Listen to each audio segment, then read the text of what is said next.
Vous êtes-vous déjà demandé à quoi ressemblerait la fin du monde? Pas le genre de fin que vous voyez dans les films, avec des extraterrestres et des astéroïdes, mais les véritables signes que l'islam nous enseigne. L'islam nous apprend qu'avant le jour du jugement, 10 signes majeurs auront lieu, certains choquants, d'autres terrifiants, et tous incroyablement importants.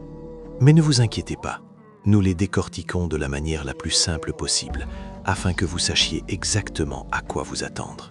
En islam, ces signes servent d'avertissement et de rappel. Ils ne sont pas destinés à nous effrayer, mais à nous préparer. Allah, dans sa miséricorde infinie, a donné à l'humanité ces signes afin que nous puissions reconnaître quand l'heure finale est proche et revenir vers lui avant qu'il ne soit trop tard. Ces signes nous encouragent à réfléchir à nos actes, à chercher le pardon et à renforcer notre foi. Pensez-y comme à des panneaux de signalisation sur une autoroute. Si vous voyagez et que vous voyez un panneau indiquant « virage serré devant », vous ralentissez et vous vous préparez. De même, les signes du jour du jugement sont là pour nous aider à prendre le bon chemin avant d'atteindre notre destination finale, soit le Jannah, soit le Jahannam. Tout d'abord, nous avons l'imam Mahdi. Considérez-le comme le héros ultime, arrivant juste au moment où le monde a besoin d'être sauvé. Selon les hadiths, il sera issu des descendants du prophète Muhammad et rétablira la justice dans une période de chaos. Le monde sera rempli d'injustice, de corruption et d'un désordre total. Les gens seront désespérés de trouver un leader capable d'apporter la paix. C'est alors que l'imam Mahdi s'élèvera, unissant les musulmans sous son commandement et préparant le monde pour la suite. Le saviez-vous? Son règne durera 7, 8 ou 9 ans et il combattra les forces du mal avant l'arrivée de Issa et du Dajjal, le faux Messie. Très bien, accrochez-vous bien, car le Dajjal est absolument terrifiant. Également connu sous le nom de faux Messie ou Antéchrist, cet individu est le plus grand trompeur de l'histoire de l'humanité. Le Dajjal viendra avec des pouvoirs incroyables. Il accomplira des miracles, ramènera des gens à la vie et contrôlera même la météo. Mais voici le piège. C'est une imposture totale. Le prophète Muhammad a prévenu que beaucoup tomberont dans ses ruses. Mais les croyants doivent se rappeler qu'il ne peut pas entrer à la Mecque ou à Médine. Voici un conseil de survie. Mémorisez la sourate Al-Kahf, elle vous protège de sa tromperie. Et juste quand le monde est sur le point d'abandonner, devinez qui vient pour sauver la situation. Le prophète Issa. Il reviendra, non pas comme un nouveau prophète, mais pour vaincre le Dajjal et rétablir la justice. Il vivra pendant 40 ans, se mariera et finira par s'éteindre comme tout autre être humain. Fait intéressant, le prophète Issa brisera la croix et confirmera le véritable message de l'islam, prouvant qu'il n'a jamais prétendu être Dieu. Les choses deviennent vraiment intenses maintenant. Entrent en scène Yajouj et Majouj, une nation cachée de semeurs de chaos qui se libéreront et causeront une destruction mondiale. Ils détruiront tout sur leur passage, boiront toute l'eau et rendront la vie misérable pour tout le monde. Ce sont 2 nations corrompues qui répandront la dévastation à travers la terre.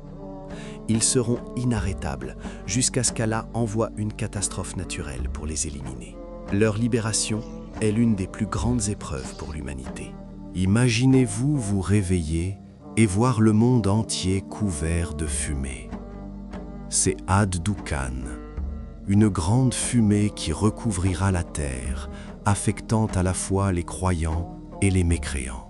Cela servira de signe d'avertissement pour ceux qui sont insouciants. Alors que les croyants ne ressentiront qu'un léger inconfort, les mécréants souffriront grandement de ces effets. Certains savants disent que cela pourrait être lié aux catastrophes environnementales modernes ou aux guerres.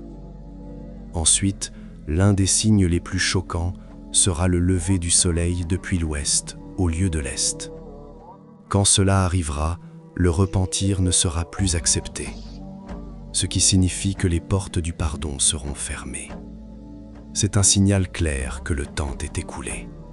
La bête de la terre, Dabat al-Ard. Une bête mystérieuse apparaîtra de la terre, parlant aux gens et les marquant en fonction de leur foi. Les croyants auront une marque brillante sur le visage, tandis que les non-croyants auront une marque sombre, rendant leur destin clair aux yeux de tous. Cette bête distinguera les croyants des mécréants, cimentant davantage les derniers moments avant le jour du jugement. Puis, 3 glissements de terrain majeurs se produiront. 3 tremblements de terre massifs auront lieu.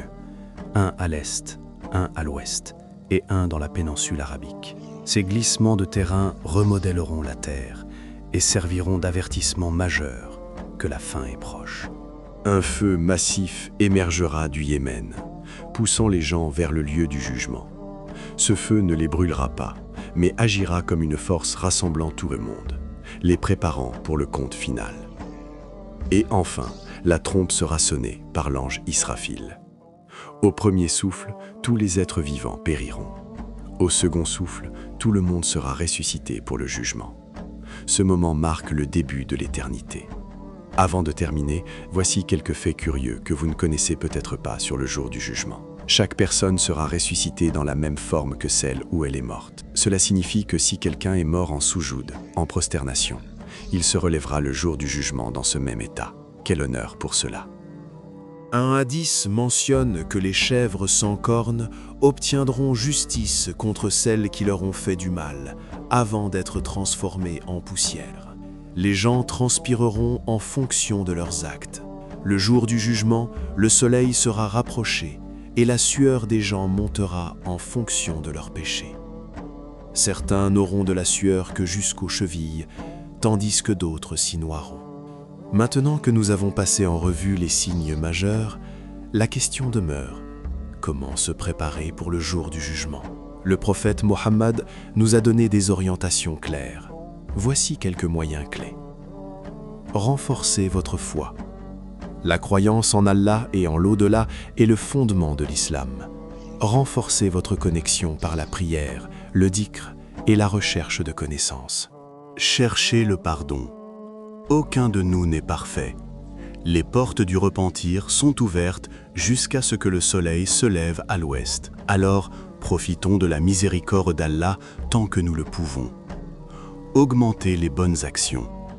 Les actes de bonté, la charité et l'aide aux autres pèseront lourd sur la balance. Chaque bonne action compte. Suivez les enseignements de l'islam. Le Coran et la Sunna sont le meilleur guide. Soyez gentils et justes. Allah protégera les pieux. En fin de compte, le but de ces signes n'est pas de causer de la peur, mais de nous rappeler de vivre avec un objectif. Nous avons encore le temps de faire du bien.